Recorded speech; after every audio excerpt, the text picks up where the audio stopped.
Bienvenida al webinar WISC-4 desde el enfoque neuropsicológico, a cargo de las ponentes, la maestra Carmen Virginia Miranda López y la maestra Lisbeth Granados Domínguez, a quienes me voy a permitir presentar a continuación.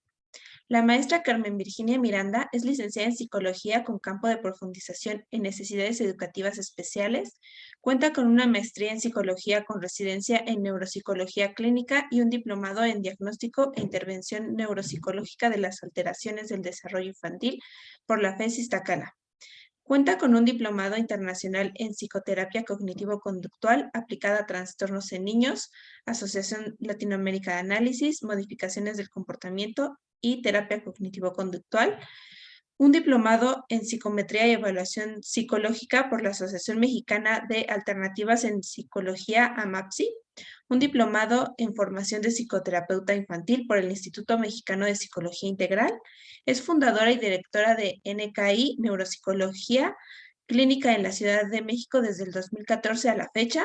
Es residente en Neuropsicología Clínica en el Instituto Nacional de Neurología y Neurocirugía, Unidad de Cognición y Conducta y Neuropsiquiatría, y en el Centro Médico Nacional La Raza, así como también tiene una amplia experiencia en docencia. Bienvenida, maestra. Y a la maestra Lisbeth Granados Domínguez, quien es licenciada en Psicología titulada con mención honorífica por la UNAM en CEU. Tiene una maestría en Psicología con residencia en Neuropsicología Clínica por la FES Iztacala.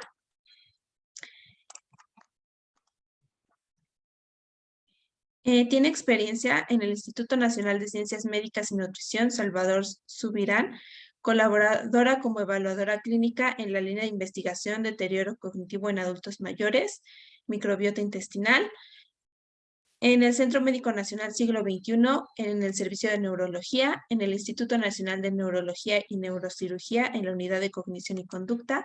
Tiene experiencia en práctica privada en evaluación, diagnóstico y rehabilitación desde el 2016 en NKI, en neuropsicología, y una amplia experiencia docente. Bienvenidas.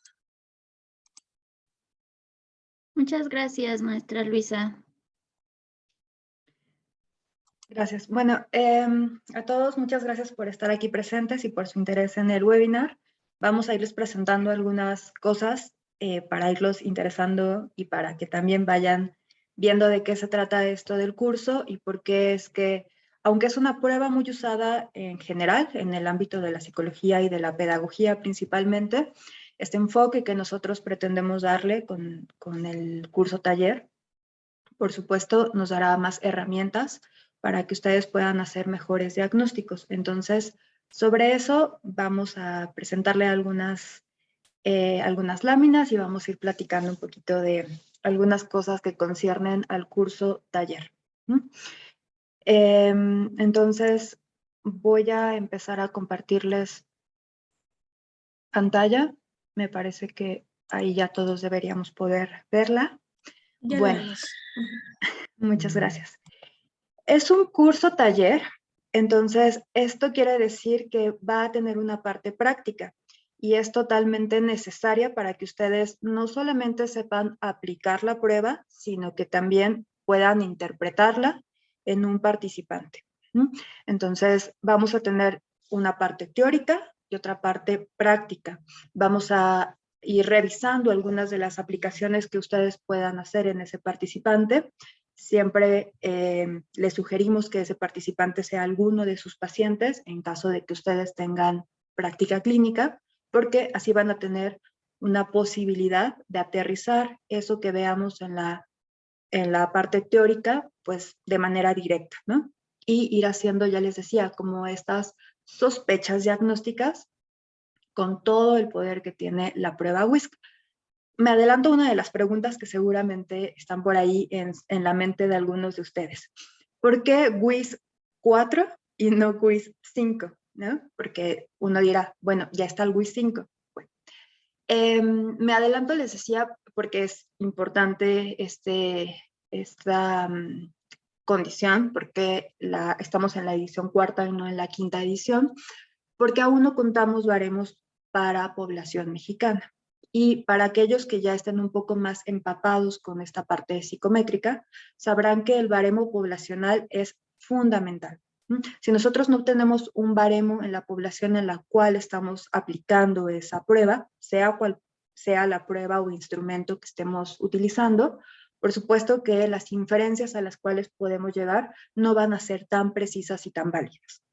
Entonces, dado que la prueba existe, ustedes podrían incluso pedir la prueba, pero no tiene baremos para la población mexicana.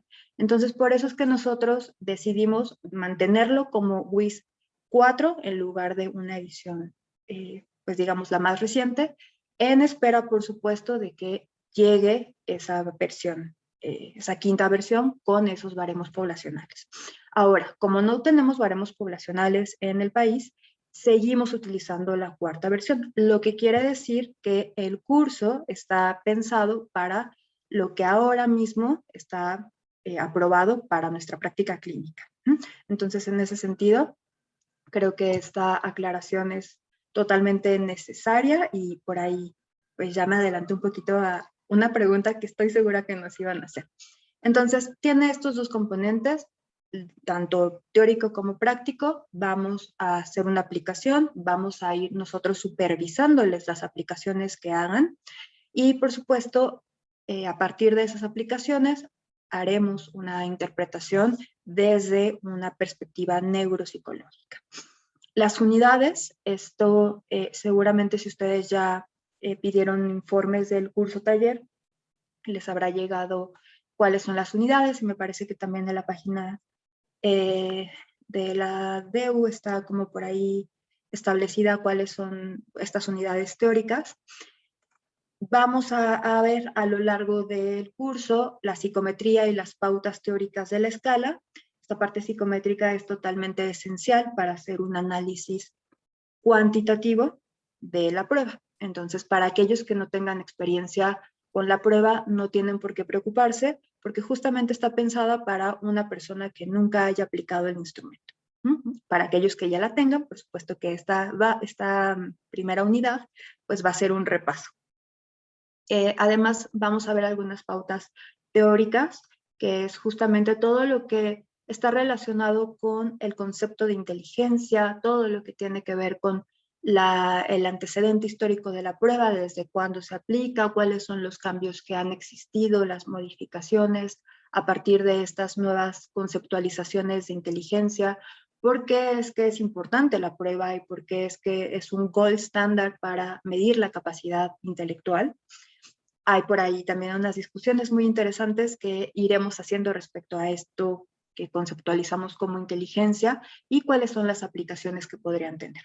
Vamos a hacer también en este primer módulo como puntualizaciones respecto a los alcances clínicos que va a tener la escala y las limitaciones también, porque cualquier instrumento tiene estas dos condiciones, ¿no? Alcances y limitaciones, y es importante tenerlas en cuenta a la hora de seleccionar un instrumento. En nuestra segunda unidad, lo que estaríamos viendo es una aplicación desde la psicometría, que ya les decía, es como estos dos grandes rubros en los cuales vamos a aplicar y después interpretar la prueba, en la parte psicométrica estandarizada, y daremos también pautas respecto a qué significa cada uno de los puntajes, cómo se tiene que aplicar, qué cosas son importantes en la aplicación desde este protocolo estandarizado y qué cosas son importantes desde la parte cualitativa también en la aplicación. Esto va a ser relevante y totalmente indispensable, porque si no empezamos a observar cosas en la aplicación, por supuesto que vamos a poder hacer un análisis cualitativo menos enriquecido. Y lo que queremos es que ustedes empiecen a ver cosas que a lo mejor no veían antes en otro tipo de aplicaciones, en otro tipo de enfoques, o bien, si es que no conocen la prueba, pues empiecen a saber qué es importante ver. Y si conocen la prueba y ya la han aplicado muchas veces desde el enfoque psicométrico, pues también que empiecen a poder distinguir cómo se llaman eso que ustedes están viendo, ¿no? Es decir, qué concepto está relacionado con cada una de las conductas que ustedes suelen ver en esas aplicaciones psicométricas. Vamos a hacer un entrenamiento en nuestra tercera unidad de la aplicación y la calificación. de nueva cuenta para que no se nos vaya nada respecto a qué hay que preguntar, cómo hay que colocar el material, qué cosas son importantes en el entorno, cuidar en el hospital en el cual estemos trabajando, en la institución, en la clínica, sea el ámbito en el que ustedes estén trabajando, qué es importante cuidar. Recuerden que esta escala que pertenece a la gran gama de escalas Wechsler, está enfocado en niños, en población infantil. Entonces, con los pequeños siempre hay que tener pues ciertos cuidados adicionales para que podamos tener una aplicación por demás ágil, dinámica, que quien trabaja con niños sabrá que si no los agarramos desde el aspecto dinámico, incluso hacerlo un poco lúdico, siguiendo esta parte de protocolo estandarizado, un poco los perdemos, ¿no? Entonces, hacerlo agradable para ese pequeño y que no sienta que es un examen, sino que sienta que es, pues, ejercicios que él va a ir realizando. Entonces, ese tipo de cosas que también vamos a ir dándoles como indicaciones de cómo hacerlo, sin perder de vista esta parte del protocolo que nos indican los manuales, se los iremos puntualizando en la parte del entrenamiento en la aplicación y por supuesto que la calificación, pues ya teniendo en cuenta todo lo que vimos de los ámbitos psicométricos. Después viene la parte más compleja y que es justamente la intención y lo que nos motivó a hacer el curso, que es la interpretación, pero desde este enfoque neuropsicológico.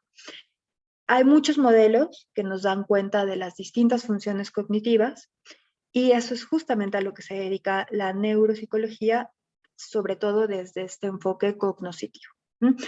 Ahora bien, eso lo vamos a aprovechar para hacer la conjunción con el enfoque neuropsicológico clínico, donde estamos tratando con poblaciones que tienen algún tipo de trastorno. Ahora, también la maestra Carmen nos platicará un poquito de esas aplicaciones clínicas, pero a grandes rasgos podríamos hablar de trastornos del neurodesarrollo. Entonces, eso es lo que estaríamos tratando de interpretar, de integrar a partir de los distintos modelos, ¿no? Hago énfasis en esto de distintos modelos porque no es que haya un modelo que nos pueda dar cuenta de toda la cognición, incluso a veces, y esto es lo común, en una sola función, en un solo dominio cognitivo tenemos varios modelos. Rara vez tenemos uno unificador, que también es el caso en algunas de los dominios cognitivos, pero también estaremos viendo cómo esos modelos que dan cuenta de esos procesos cognitivos y los modelos que nosotros escogimos, que seleccionamos y que les estaremos transmitiendo, son los modelos que están basados en evidencia.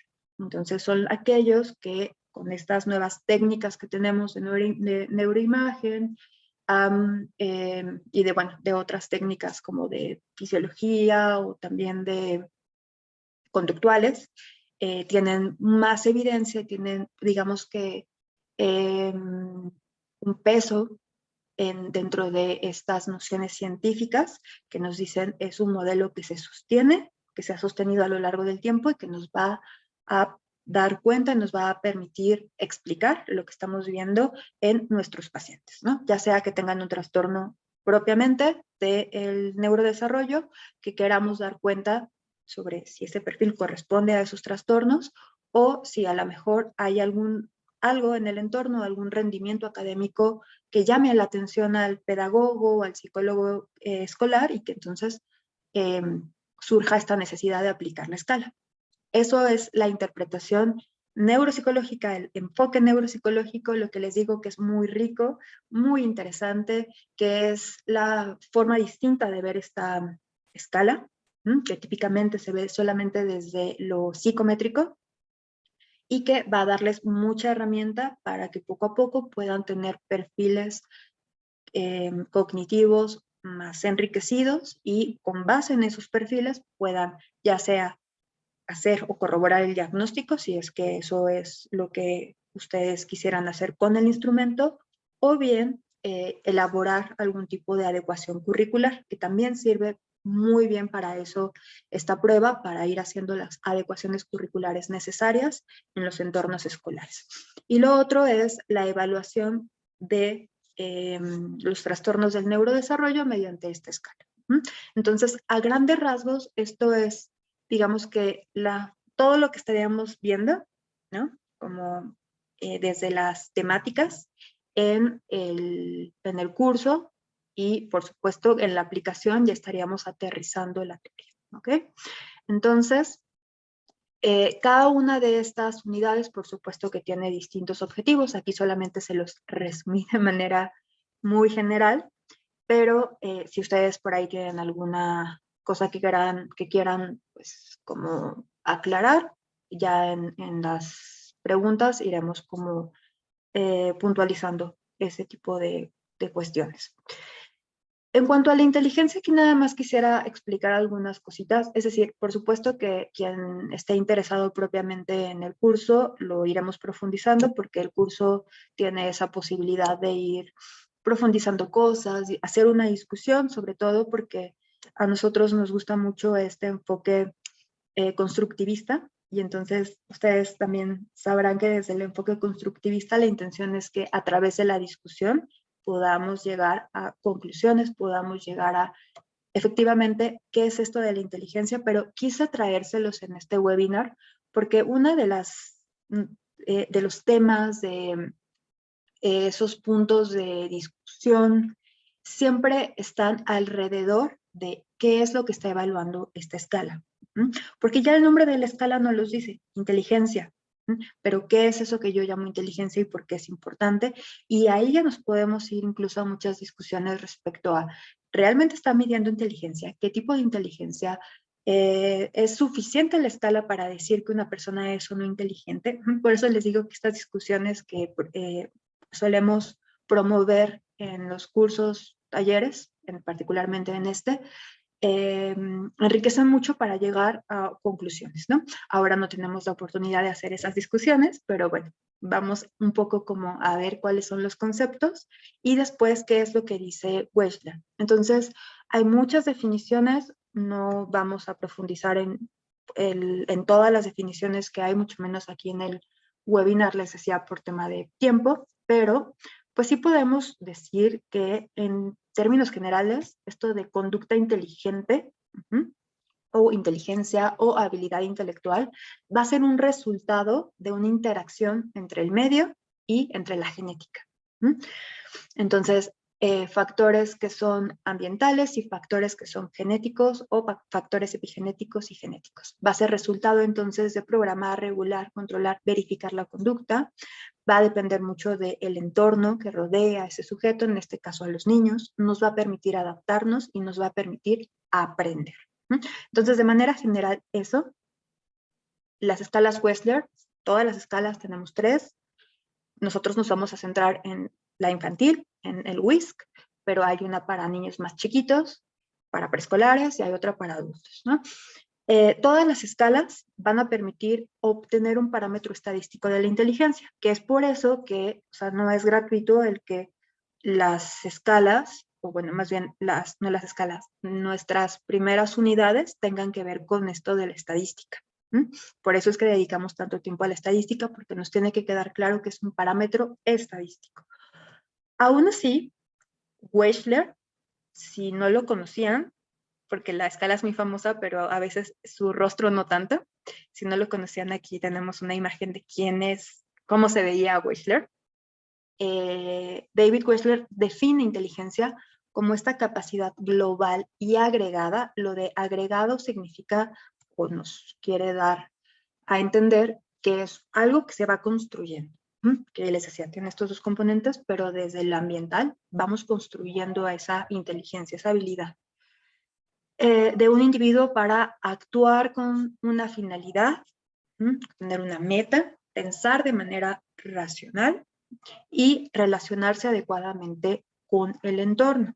Entonces, si ustedes observan esta definición que nos da Wechsler, que está también relacionada con esta otra que yo les pongo aquí de Einstein, es la habilidad de cambiar, es la habilidad de adaptarnos, podemos tener desde acá que la escala, el gran valor de la escala y por qué, a diferencia de otras escalas, sigue siendo válida, sigue siendo un gold standard, no ha pasado de moda, ni va a pasar de moda por las características y las cualidades que tiene, es que nos va a dar un indicador estadístico, el cual vamos a poder correlacionar con otros indicadores que son cómo se está adaptando ese sujeto al entorno.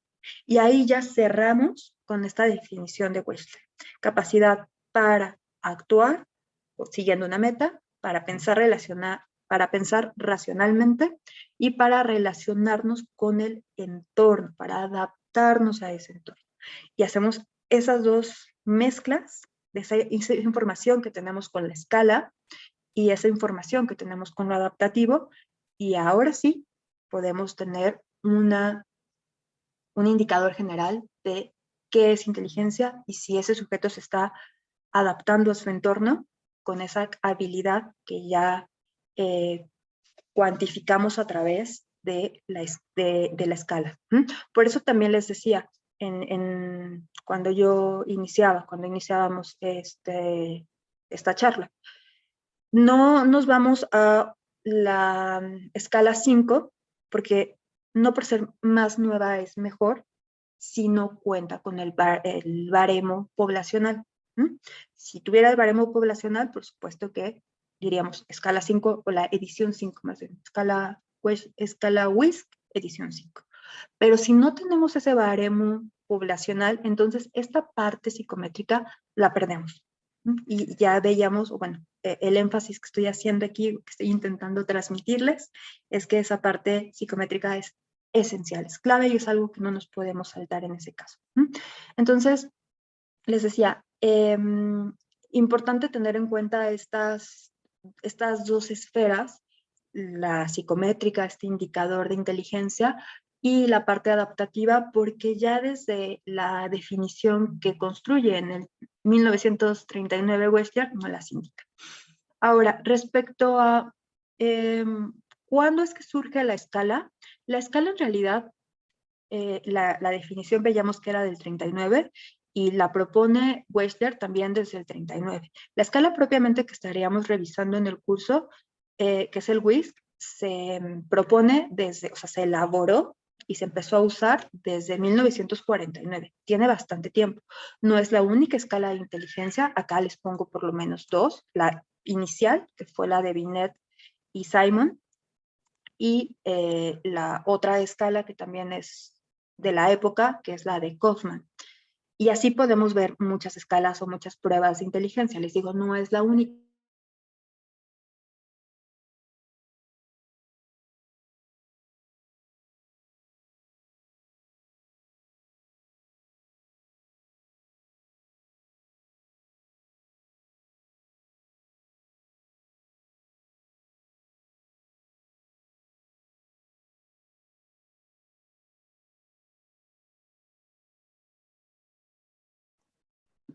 Permítanos un momento, por favor.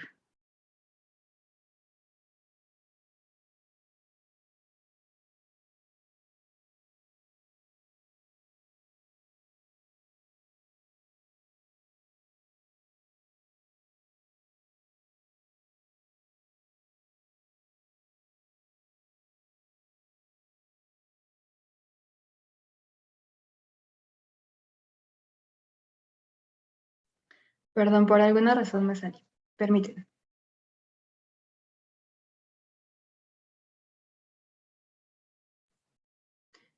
Disculpen, no sé, por alguna razón me salí o me sacó del streaming mi computadora. Disculpen. Dejen, entonces vuelvo a compartirles. Voy a apagar la cámara, para a lo mejor fue por algún tema de la señal, así que la voy a apagar. Y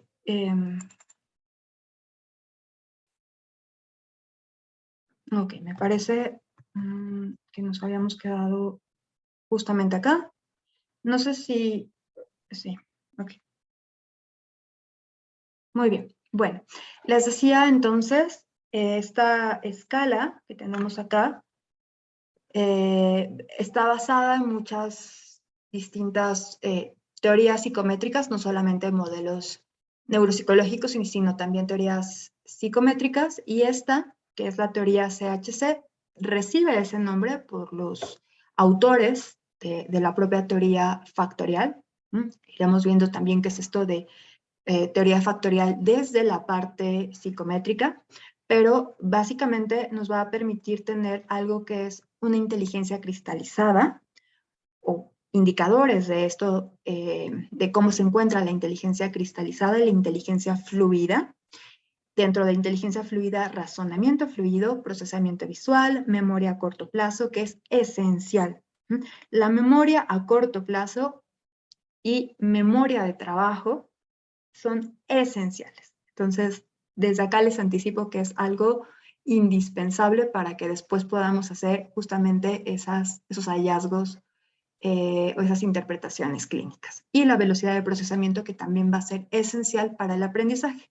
Entonces, esto que vemos aquí como una estructura de una teoría psicométrica es lo que estaríamos aterrizando propiamente en el modelo psicométrico y que da una justificación de por qué son indicadores que muy bien nos están hablando del rendimiento académico de los chicos. Entonces, bueno, es la escala, o sea, si nosotros desglosamos la escala tiene estos factores, un gran factor G, y tiene distintos factores que están constituidos en distintas subpruebas o distintas subescalas. Entonces, pues eso también es importante tenerlo en cuenta, cuáles son aquellas pruebas que tenemos que aplicar, cuáles son aquellas pruebas esenciales, cuáles son aquellas pruebas complementarias, cuándo elegir una, cuándo elegir otra, cómo elegirlas, para que podamos hacer una buena selección para, digamos, no sesgar el rendimiento o ese gran coeficiente intelectual que podamos obtener de cada uno de nuestros pacientes o alumnos, y pues tener también una interpretación desde la parte psicométrica que se va a complementar con la parte neuropsicológica, pues correcta, que nuestra interpretación y nuestra selección sea correcta y adecuada. Ok, les decía, la escala no es reciente, ha tenido distintas modificaciones. La última modificación en la que va la escala es la cuarta. Bueno, en cuanto al baremo que tenemos en México, sería la cuarta, ya les decía, una quinta en otros países, pero más o menos estaríamos hablando de eso. Salió, me parece, hace 2 años, si no me equivoco, 1 año. Ahora, no sé si nos pueda apoyar la maestra Carmen para asegurarnos si la edición 5 salió hace 1 año o 2, por lo cual ya no debería tardar tanto tiempo en salir la quinta edición. Lo que sí también es importante mencionar de esto de las ediciones es que si bien hay cambios, si bien hay adecuaciones, si bien hay cosas que se vienen a sumar, de cualquier manera esto que veamos en el curso les va a ayudar a hacer la interpretación en la quinta versión. Entonces, no perder, o sea, no es que cambie totalmente todo y entonces todo lo que vimos para esta aplicación ya no nos vaya a servir para esta nueva edición, estas nuevas modificaciones que ellos realizan. Porque los pilares son los mismos, por eso les decía, 2 cosas claves, memoria de trabajo y velocidad de procesamiento, siguen estando presentes y les dan aún más peso. Entonces, no es gratuito que les den tanto peso por el buen indicador que tienen respecto al desempeño cognitivo. Es un rango de edad. ¿Para qué población nos va a servir la escala? Para 6 años a 17 años, 16 años, 11 meses. Tiene un tiempo de aplicación de 65 a 80 minutos. Y bueno, necesitaríamos de todo este material para poder aplicar la escala. Y la escala, por supuesto, que una vez que nosotros la adquirimos, pues ya viene con los manuales necesarios y los cuadernillos necesarios. Tiene distintas escalas. Les decía, esto me lo voy a pasar rápido porque en realidad es que las escalas esenciales y suplementarias tienen más sentido respecto a qué es lo que evalúan y cuál es el índice en el cual están inmersas, y para eso también necesitaríamos un poquito de más tiempo como para darles como información adicional al respecto. Pero bueno, hay subpruebas esenciales, suplementarias, compuestas, y, bueno, puntuaciones compuestas y puntuaciones de proceso. Cada una de ellas nos va a permitir tener una interpretación cuantitativa, una interpretación cualitativa y algo que es también sumamente importante desde la perspectiva neuropsicológica, que es el análisis del error. No solamente va a ser importante para nosotros por qué ese pequeño hace lo que hace, sino por qué comete ese error, por qué cometió ese error y no otro, ¿vale? Vamos a tener entonces también, les decía, desde la parte de psicometría, esta posibilidad de poder saber si ese rendimiento que él está teniendo es normal, si es lo esperado, de acuerdo a esa curva de distribución normal, si está por debajo de lo esperado o si está por arriba de lo esperado, lo cual nos da bastante luz respecto a cómo se encuentra el perfil cognitivo. Y dentro de las aplicaciones, esto que les decía, dos tipos de análisis cuantitativo y cualitativo, y dentro de las aplicaciones, por supuesto, en el aspecto escolar, en el aspecto clínico, y dependiendo de en qué aspecto nosotros nos estemos desempeñando, ahí vamos a poder también irles aclarando cuál sería, digamos que la forma de ver la misma prueba. Es decir, esto es un poco como ver lo mismo, pero ver lo mismo desde distintas luces, ¿no? Y eso también es lo que queremos promover en este curso, que con la diversidad de alumnos que se puedan inscribir, si es que tenemos un pedagogo y tenemos un psicólogo y tenemos un psicólogo clínico y tenemos un psicólogo escolar y tenemos como esa gran variedad, que cada uno nos pueda decir, mira, yo lo que necesito es esto, yo lo veo desde este enfoque, pero integrarlos a todos bajo la luz de este otro enfoque que es el neuropsicológico.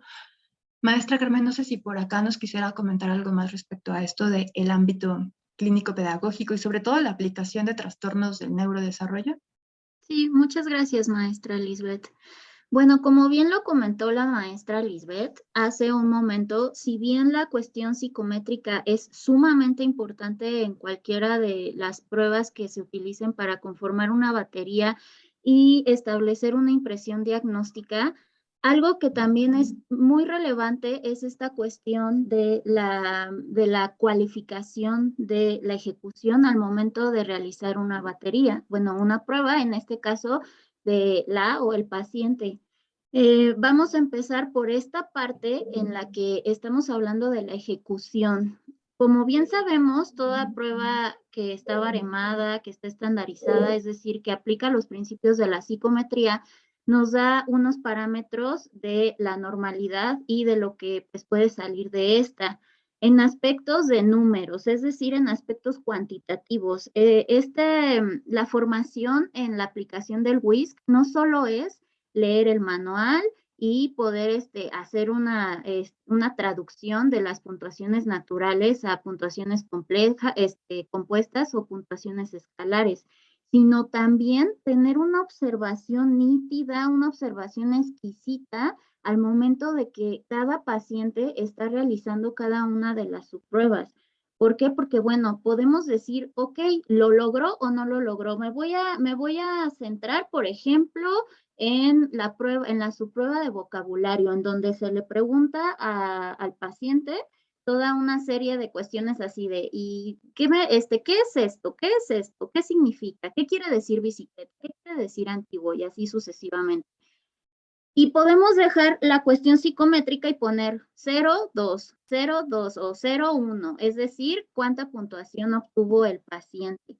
Pero aquí lo relevante y lo rico, como se ha ido mencionando a lo largo de la charla, es cómo lo hizo. A mí no me sirve como clínica, como clínico, únicamente la puntuación de 0 o 1 o 2 de acuerdo al rendimiento de mi paciente.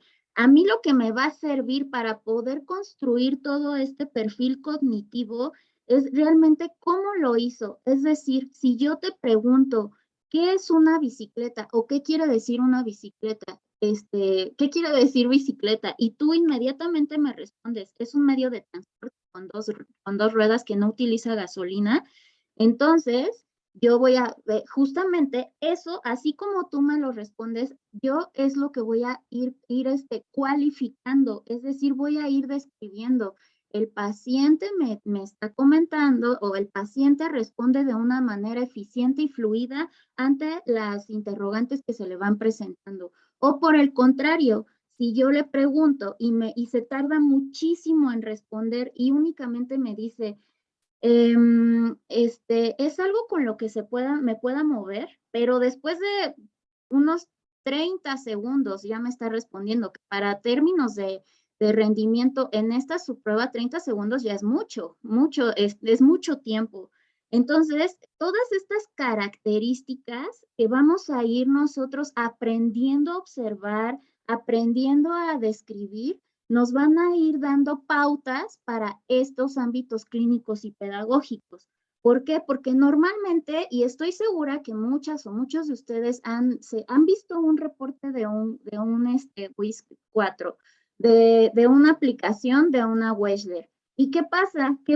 Que hay reportes en donde únicamente se presentan estas cuestiones psicométricas, estas cuestiones cuantitativas, pero ¿dónde está la descripción de la ejecución? Que esto es lo que realmente nos va a servir para dar pautas, recomendaciones, tanto a nivel clínico como a nivel pedagógico. Un ejemplo, vamos a aterrizar aún más esto que estamos platicando en un ejemplo. Pensemos, todos conocemos, y me voy a centrar en este trastorno porque es el trastorno que de mayor prevalencia.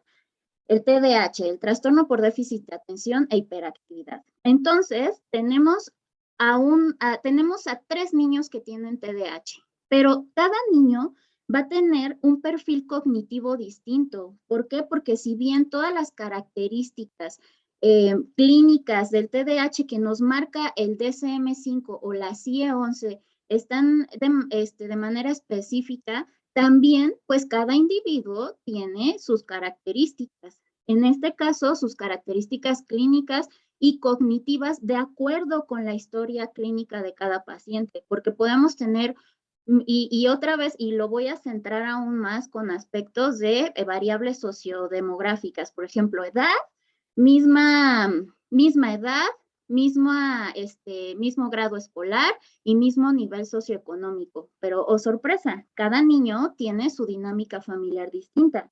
Pensemos que uno de ellos, todos tienen TDAH, pero uno de ellos vive bajo estilos de crianza permisivos, el otro bajo un estilo de crianza pues poco democrático y finalmente un niño que pues vive, sus papás trabajan todo el día y está solito todo el día en casa. Entonces, estas características que tiene cada paciente en aspectos de historia clínica se van a conjuntar con lo que estamos observando en la parte de la aplicación de la ejecución para que podamos comprender mejor esta cuestión del perfil cognitivo. ¿Por qué nuestro paciente o por qué nuestro niño está presentando lo que está presentando? Cada una de las subpruebas va a correlacionarse con una ejecución de acuerdo con los procesos cognitivos. Es decir, aquí vamos a observar cómo están los niveles de atención y no solo atención así en general, sino cada proceso cognitivo está dividido en subprocesos. Quienes ya están como más cercanos o quienes tienen tienen ya como bagaje desde la perspectiva neuropsicológica, pues sabemos que cada proceso está subdividido ahora sí que en subprocesos.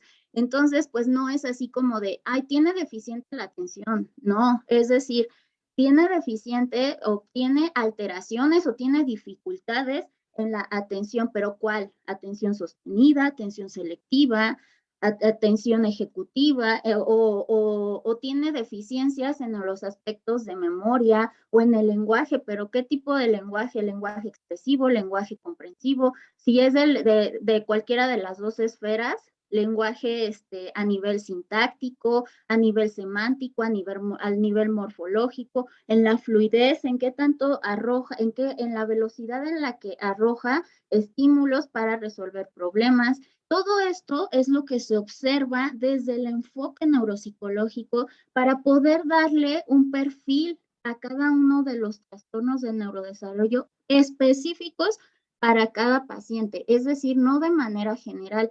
Si bien cada trastorno tiene como sus características cognitivas, esto de que digo de manera específica o especializada va dirigida a cada paciente correlacionándolo con su historia clínica y además con la ejecución que estamos teniendo al momento de la aplicación. Por lo tanto, pues por ejemplo, tenemos igual la discapacidad intelectual. Cada uno de estos trastornos se van a ver en esta formación. Entonces, tenemos también, por ejemplo, la discapacidad intelectual y si bien otra vez tenemos las características de criterios diagnósticos de una discapacidad intelectual, el clínico que solo hace un checklist y dice, sí, cubre con este diagnóstico, digo, con este criterio y con este y con este, y entonces es discapacidad intelectual, está quedándose un poquito más abajo de lo que sería una impresión diagnóstica enriquecida para que nos sirva en esta aplicación tanto clínica como pedagógica. ¿Por qué? Porque la caracterización del perfil cognitivo, es decir, esta pequeña, cómo está su atención selectiva, cómo está su atención sostenida, el resto de su atención, su proceso nésico, es decir, de memoria, su capacidad de lenguaje, su capacidad motora, sus funciones ejecutivas, cómo están, y de acuerdo con esto, yo voy a ir al colegio y voy a decir, ¿sabes qué? Maestra, maestro, aquí está el perfil cognitivo del paciente. Entonces, estas son las recomendaciones de acuerdo con este perfil que se le pueden dar a este pequeño para que pueda rendir de una mejor manera en la escuela y en el ámbito clínico de la misma manera. Quiero como aclarar o quiero hacer hincapié en que la escala Wechsler no es un instrumento de diagnóstico. Eso es muy importante tomarlo en cuenta. Es un complemento para toda una serie de pruebas que componen una batería y en su conjunto nos ayudan para hacer la impresión diagnóstica o en su caso concluir o dar certeza a un diagnóstico. Entonces, bueno, maestra Lisbeth.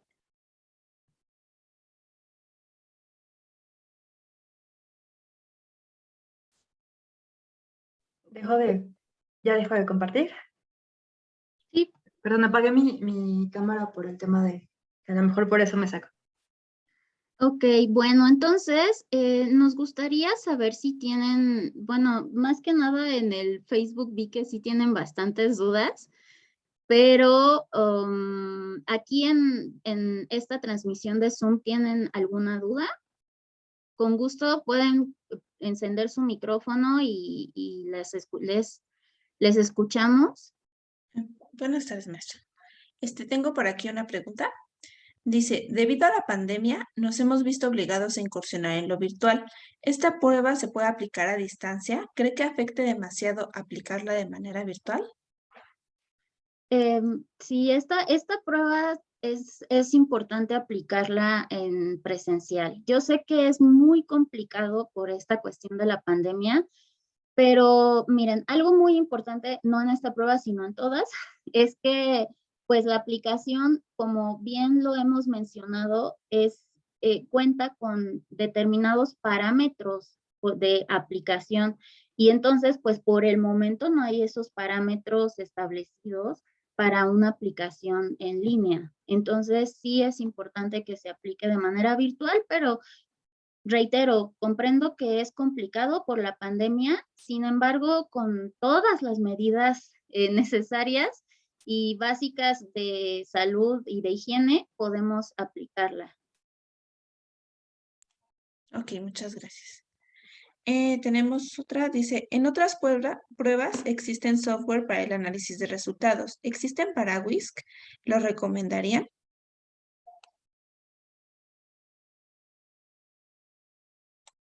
Liz, ¿tú o yo? Si es desde la parte solamente psicométrica, a lo mejor para hacer más sencillo el trabajo, pudiera ser. Pero si, o sea, no hay algo que supla propiamente la parte que les decíamos que es más enriquecida, que es la cualitativa.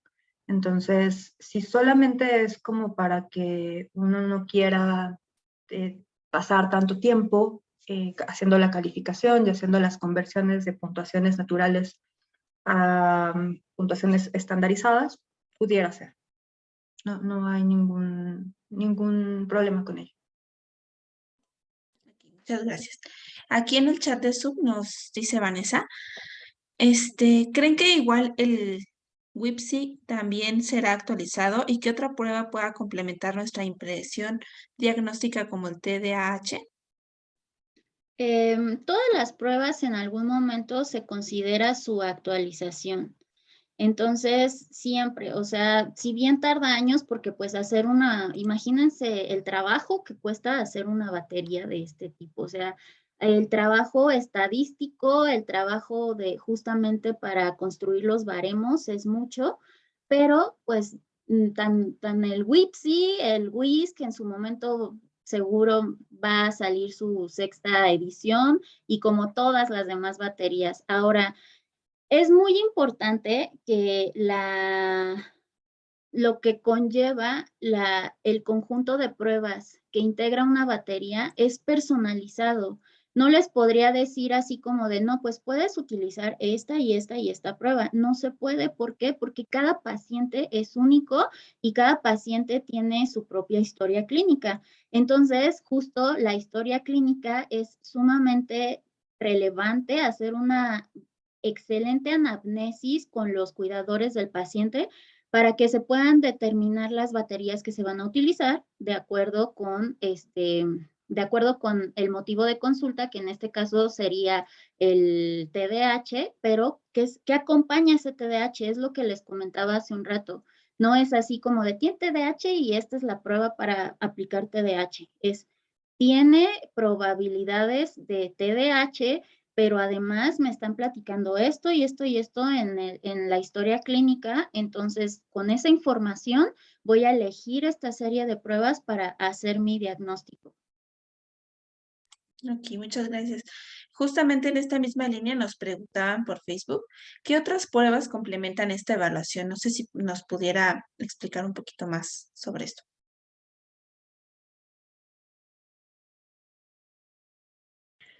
Va a depender también mucho del motivo de consulta, el tipo de pruebas que nosotros tengamos que aplicar. Hay pruebas que, por ejemplo, pudiesen hablarnos más de cómo se encuentra la atención de esos pequeños, cómo se encuentra el lenguaje, es decir, podemos elegir pruebas específicas dependiendo del dominio que nos interese explorar a mayor profundidad. Hay algunas baterías neuropsicológicas que nos permiten también tener como una idea, una imagen un poco más global de ese perfil cognitivo. Por ejemplo, hay algunas como la ENI, que es una evaluación neuropsicológica para población infantil, que justamente cuenta con baremos poblacionales para pues, México, y esa sería una muy buena recomendación. Tiene suficientes escalas, suficientes pruebas y suficientes subpruebas para que se pueda tener un panorama más general, pero va a depender mucho del motivo de consulta, como el tipo de pruebas que tengamos que elegir. Y muchas gracias, maestra. También nos preguntan, entiendo que estas pruebas están estandarizadas para la población de niños mexicanos, pero ¿estas pruebas pueden ser aplicadas para una población indígena? Por ello es tan importante, qué buena pregunta, de verdad. Felicidades, no sé quién la hizo, pero felicidades. Por ello es tan importante la historia clínica. O sea, esto ahora sí que persevero en esta cuestión, pero es sumamente importante. Porque si bien podemos hacer una aplicación de un WISC en una población indígena, pues el WISC tiene determinados estímulos que quizás un pequeño no tenga como cercanía con estos estímulos y puede reportar pues una baja. Y de ahí parte la cualificación. La cualificación, de hecho, la misma prueba tiene como en el apartado de En su manual, pues también tiene estas características en donde nosotros podemos hacer determinadas adecuaciones. No obstante, la historia clínica va a ser muy importante. Esto que al momento, pensemos que en concepto con dibujos, que es como lo que puede permear la cuestión de la cultura, concepto con dibujos o semejanzas. Y entonces tenemos estas subpruebas que pues van muy cargadas de la cuestión cultural, pero pues podemos optar por hacer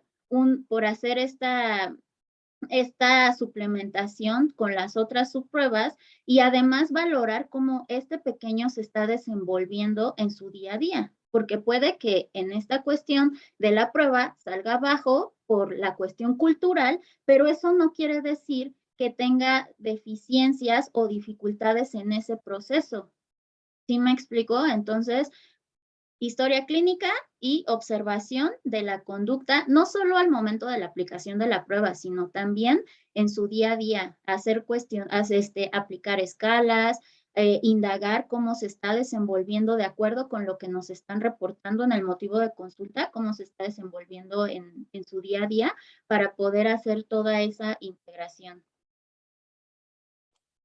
Gracias, maestra. Con respecto a la historia clínica, nos preguntan, ¿cuáles factores o ejes se tendría que considerar para un buen perfil cognitivo o de proceso?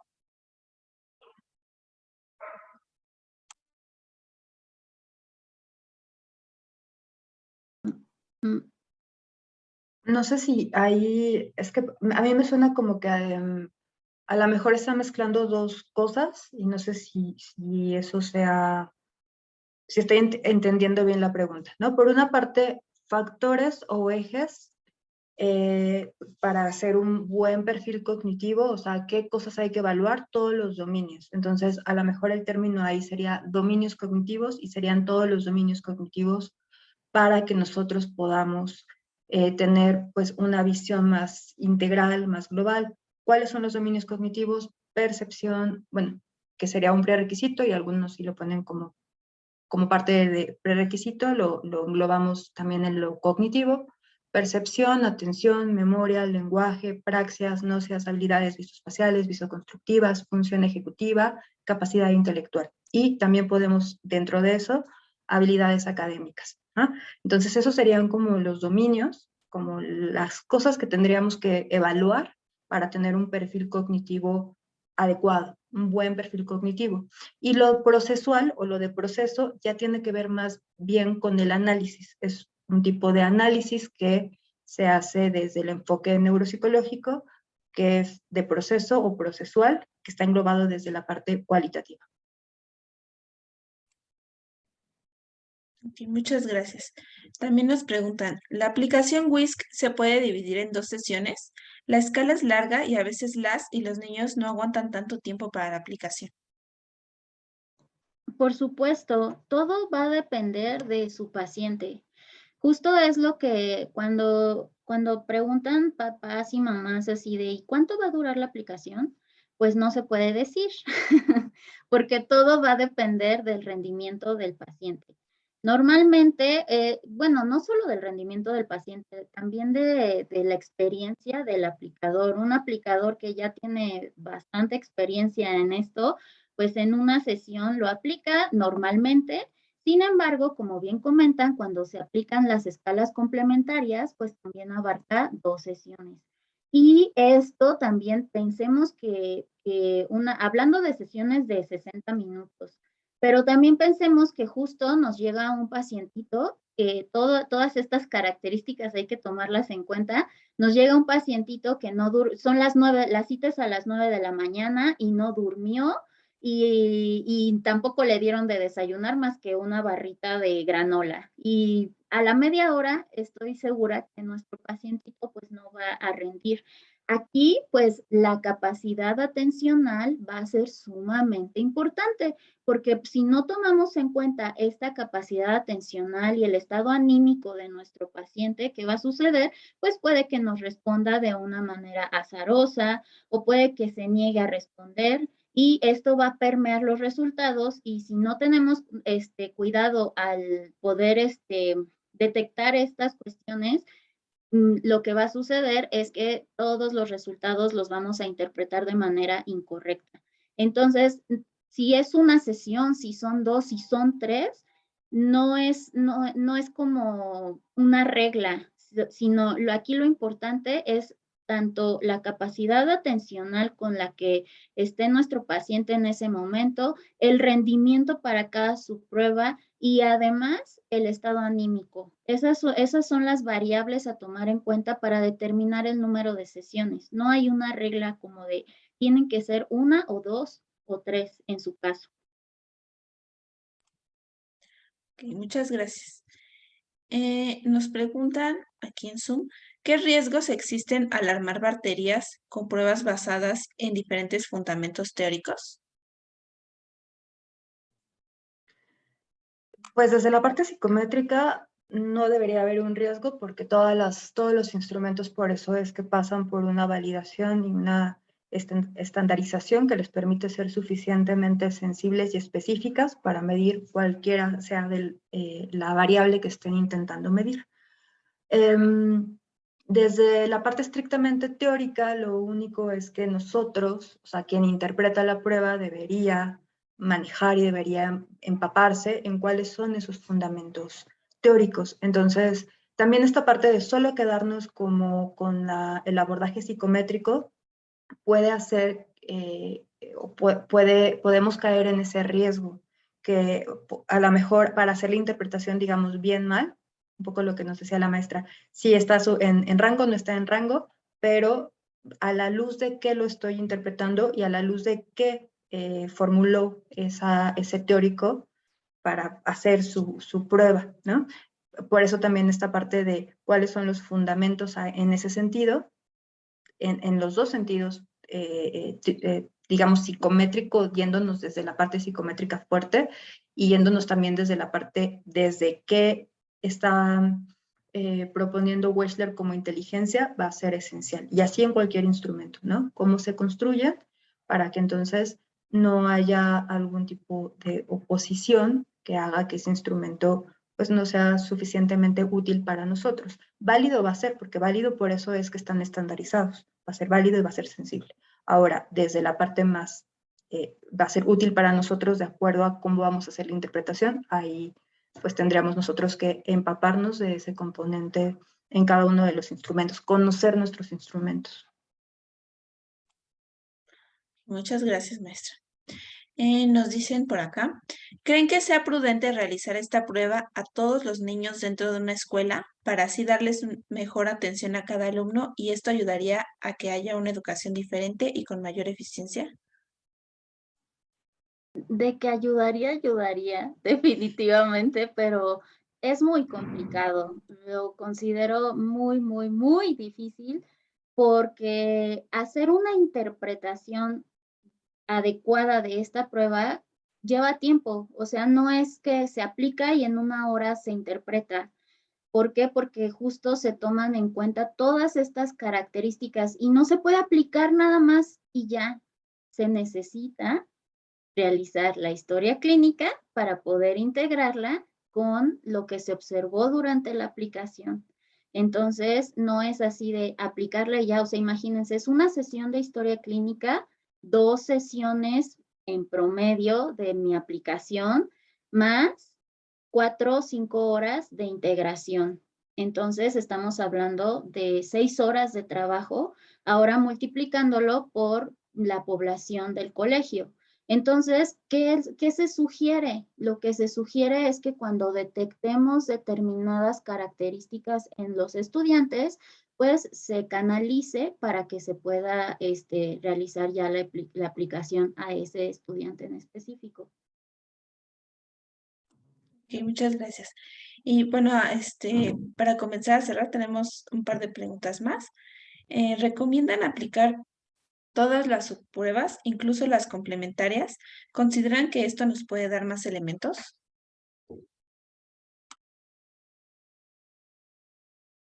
Sí, o sea, siempre hay, si tenemos más información, nosotros podemos ir haciendo también mejores inferencias, mejores hipótesis respecto a qué está pasando con cada uno de los procesos. en ese pequeño. En esta prueba en particular, en los procesos o los dominios que están siendo evaluados, aunque lo cierto también es que aquí depende mucho del motivo de consulta y depende mucho de los recursos que tengamos a mano. Entonces, pensemos en que a lo mejor a este paciente, además de esta escala, se le tienen que aplicar otras escalas, otros instrumentos, más como ya lo mencionaba la maestra, historia clínica, a lo mejor también algunas escalas a papás. Eso hace que la evaluación ya sea muy extensa. Entonces, en ese caso, a lo mejor valdría la pena quedarnos con lo esencial, si es que lo esencial nos responde esa pregunta con la que llegan los papás o con la que llega el clínico que nos refiere a ese paciente o a ese pequeño. Entonces, un poco la respuesta más acotada sería, ¿cuándo aplicar más pruebas o cuándo aplicarlas todas? Cuando las esenciales no nos han dado información suficiente para responder a esa pregunta inicial que tenemos. Si no tenemos información, entonces la agregamos. En algunos de los casos también depende, aplicamos complementarias cuando una prueba no puede ser aplicada de manera adecuada, correcta. Pensemos, a una de las escalas que tiene el WISC implica o es necesario que el pequeño conozca el abecedario. Entonces, si no sabe el abecedario, no podemos aplicar esa escala. Se aplica la complementaria. Entonces, hay momentos en los que si no cumple con algún tipo de criterio o requisito, aplicamos sí o sí la complementaria. Y si tenemos oportunidad, si digamos que nuestro instrumento más fuerte o que va a llevar más tiempo, o a lo mejor podemos aplicar o podemos tener muchas sesiones con el paciente, pues lo ideal sería que se aplicáramos todas las complementarias, toda la prueba completa, pero la verdad es que a veces no es necesario y tampoco tenemos el tiempo necesario con los pacientes para pues, poder hacer eso. Gracias. Si hay valores disminuidos en algunas áreas del WISC, ¿se puede ayudar de la prueba de Bender para descartar o confirmar falta de maduración neurológica? No. Algo igual que me gustaría como comentar es que para poder detectar alguna cuestión de inmadurez neurológica, y eso si hay como un respaldo en aspecto de antecedentes patológicos o heredofamiliares o pre, per y postnatales, es canalizar al paciente para que se le realice un estudio de neuroimagen, siempre y cuando existan esos antecedentes. Las únicas pruebas que pueden detectar inmadurez neurológica son los estudios de neuroimagen. Entonces, pues sí es importante poder, tener esto en cuenta. Si nosotros encontramos índices bajos, que por ello también saber hacer la interpretación en términos psicométricos, pues se determinan índices que puede ser un índice general cognitivo o lo que sigue, que es el análisis por índice de manera individual o por unidades, es decir, por su prueba, pero no se puede como suplir o sustituir un índice del WISC con otra prueba. Eso no se puede hacer. Y menos si es para poder detectar inmadurez neurológica. Si estamos sospechando de una inmadurez neurológica, lo ideal es canalizar con el especialista, que en este caso sería neuropediatra, y que él determine si ese paciente necesita o requiere de algún estudio de neuroimagen para poder dar certeza a una cuestión ya de inmadurez neurológica, pero en aspectos pues orgánicos. El WISC, desde el enfoque, la aplicación o más bien la interpretación del WISC en términos de enfoque neuropsicológico, nos sirve para conocer el perfil cognitivo, más no determinar una inmadurez neurológica. Muchas gracias, maestra. Por último, tenemos otra pregunta. Nos dicen, ¿se puede encontrar a partir de la aplicación del WISC alguna situación relacionada a trastornos de ansiedad?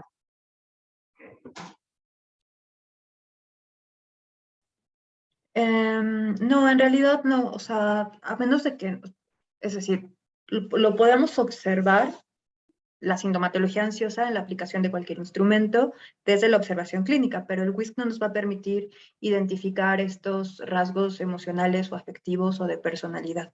O sea, la prueba está pensada para habilidad intelectual. Bueno, pues muchas gracias. Esto sería todo por el momento. Les agradecemos mucho esta ponencia. Ha sido muy enriquecedor para todos nosotros,